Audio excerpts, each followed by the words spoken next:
want to talk about oil, or as my wife would say, oil. No matter how you pronounce it, it's a critically important part of your Sprinter van. It's basically the lifeblood of your engine. And using the proper oil, there's only certain oils that are specified by Mercedes that you can use. If you don't use them, you actually void the warranty on the engine. So we're going to put that in the bottom of the video so you know which oils are approved. Additionally, there's only one oil filter that's approved to maintain your warranty, and that is the Mercedes oil filter. So make sure you're getting the right one. And again, we'll put the part number in that if you're going to do an oil change. And oil changes are something you can absolutely do yourself. Understand the differences when you're doing it on a diesel engine is capacity. It's, looking at the book, it's almost 11 quarts of oil in this engine, and 11 quarts is a lot. So one of those small little oil pans from like one of those auto parts stores, not going to cut it. You got to have a big oil pan to change your engine oil. And then with your filter, you'll see this little brass crush washer. A little bit hard to say. This is a part that needs to be changed every single time. So you'll have your drain plug, and this is basically the gasket for the drain plug. And if you reuse the same copper washer, it can actually cause an oil leak at the bottom of your engine. So make sure when you're getting your oil and your oil filter that you remember to get a brand new crush washer so that you don't have an oil leak when you're done with it. When you put oil in your vehicle, the oil fill spout is right here. And one of the things I've noticed, and albeit on only one engine, but I've never seen an oil fill nozzle that has a tube going to the engine. It's always been kind of part of the engine and not mobile. This clips onto this with a plastic housing. One Sprinter that I looked at that was brand new, this had come unclipped and was hanging in the belts of the engine. So anytime you do an oil change, it's a great time to check various items, including your air filter. But what I like to do is grab this and make sure it's properly snapped on, because if that ever comes off, it can actually cut the rubber hose that it's connected to, and all of your engine oil can spill out. And if you're in the middle of nowhere, that's a serious problem. Now, when it comes to filling the engine oil, one of the things that I like to do is take this and set it off to the side. A lot of times I'll set it on the engine and I'll forget where it is, or I'll drop it down in the engine, or worse, my stupid self will put it here, and then I'll close the hood for some reason and damage the hood. So what I'm going to do is I'm going to take this, I'm going to set it off to the side, I'm going to set it face up so we don't get any dirt on that actual plug for the oil.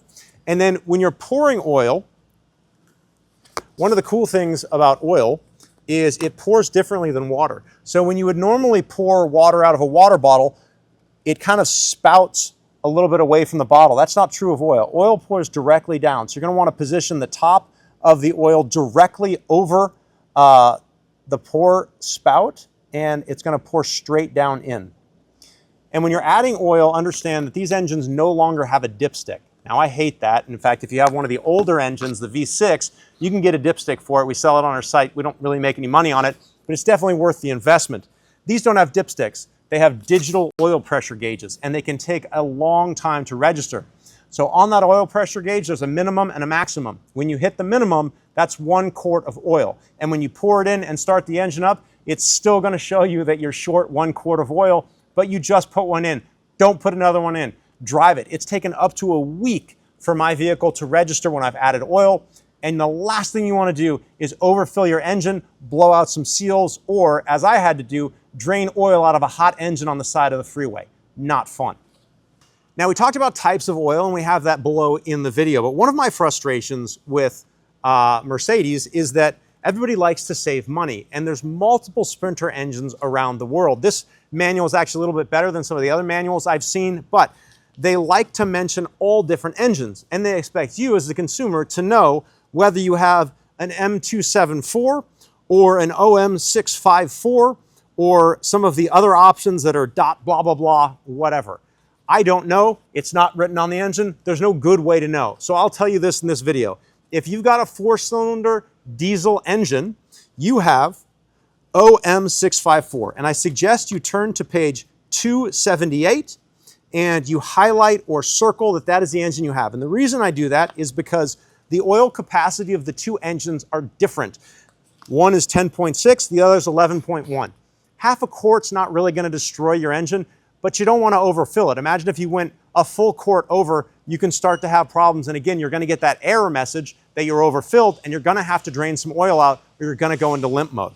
So understand which engine you have, and the book won't tell you. So I'm telling you, you have OM654, circle it so you know what you're doing.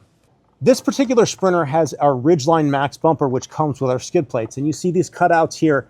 These cutouts are so that you can change oil on a V6 or on the 4-cylinder. And so these cutouts allow you to access your drain plug without taking the skid plates off, which is a nice touch. Now on the 4-cylinder, it's directly straight up this hole right here, and it's a bottom drain plug, meaning it screws directly vertically up into the engine. Now in the old 6-cylinder, it actually screwed in the side, and you'd access it from this hole here.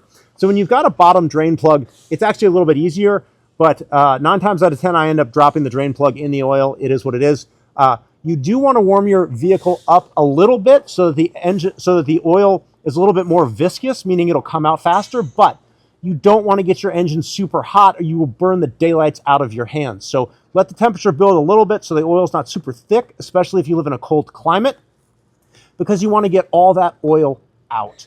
Another good thing to talk about at this time is oil testing. It's not a bad idea to take some of your used oil and send it off to a testing lab.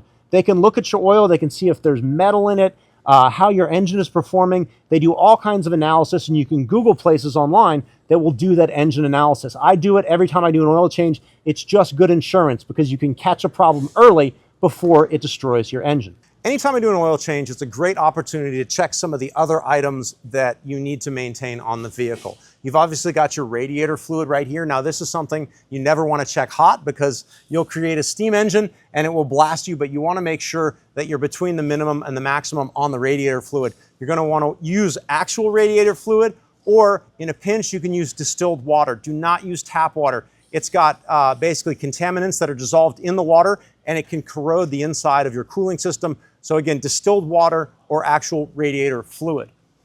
Right here under this Mercedes symbol is your air filter. It's not the cabin air filter, it's the air filter for the engine. Anytime I do an oil change, I typically change out the filter. It's fairly inexpensive, and it's going to allow your engine to breathe better. Additionally, these vehicles are going off-road, find dust. This filter is going to clog up faster than it would in a normal car that drives on the freeway. And then over here, you've got your brake fluid. It's probably not something that's going to be leaking or anything like that, but this is a maintenance item. It can get water in it over time, and so you do want to actually have your brake fluid changed periodically to make sure that you have a good braking feel. Generally, anytime I change my oil, I'm going to go through and make sure all of these fluids still look like they're at the proper level, and I'm going to swap out that air filter to make sure that I'm not starving the engine of that air that it needs to run efficiently. And when it comes to radiator fluid, most cars have a fairly obvious min and max line on the reservoir. This one, for some reason, it's very hard to see, and so it's actually this big line. It looks like just a molding seam around the entire reservoir, but that is the max line, so that's where you want to have your radiator fluid. On the air filter, it's actually incredibly easy to change. It looks intimidating, but it's really just 3 Torx screws. You undo those, and then this lifts up, and then this comes right out. It's a paper filter, and look at that. I got a bug in there, I got all this, so if it were me, I would change this filter. The air filter that we just took out was dirty, but look at all the dirt in there. That's all dirt that can potentially get into your engine, and we do not want anything in the engine except clean air and fuel, or diesel in this case. So I take a shop vac and I vacuum all of that dust, dirt, and bug carcasses out before I put in the new air filter.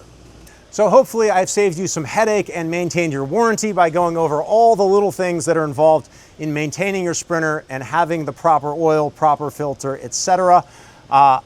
It's something that takes time, but it's important. These vehicles maintain their value, especially diesel motors. They run for a long time, so you want to take good care of it. Now, Mercedes recommends oil changes every 2 years or 20,000 miles. Now, I know modern engines are incredibly well built, but personally, coming from the old school where you would change at like 2,000 miles on a new motor, I actually do my first oil change at about 10,000 miles. It's never bad to put fresh oil in your vehicle because new motors tend to have little break-ins and they can get little pieces of metal and so on. And so it's always good to do that first oil change a little bit early. After that, it's really up to you. If you want to change it every 10,000, you can. Mercedes recommends 20,000. but I think for us, the gating item is 2 years. If you use your van and it parks and sits for a little bit, 2 years goes by pretty fast. So at least every couple of years, you're gonna need to do an oil change. So I suggest you'll learn how to do it yourself. So because you loved the information about oil changes so much, I encourage you to like and subscribe and hit the notification bell and all the things that YouTubers say for our YouTube channel, because I do a lot of videos like this, and that will let you in on all the information on all the videos that we put out on our channel.